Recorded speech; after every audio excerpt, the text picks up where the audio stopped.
آپ یہاں سنورنے آئے تھے، آپ کو سنوارا گیا.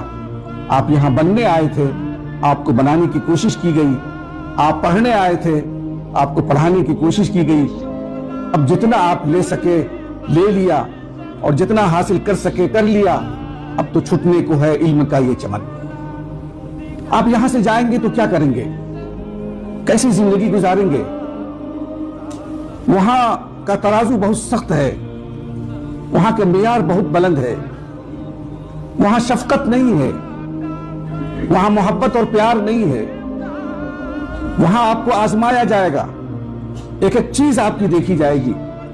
آپ کی عبادت دیکھی جائے گی، آپ کی نماز دیکھی جائے گی، آپ کے الفاظ دیکھے جائیں گے، آپ کی باتیں سنی جائیں گی، آپ کا علم تولا جائے گا. بہت سمر کر کے اور بہت سنبھل کر کے آپ کو وہاں زندگی گزارنی ہوگی. جو کچھ آپ نے یہاں سے سیکھا ہے، جو حاصل کیا ہے، ان کو ہمیشہ آپ مد نظر رکھیں.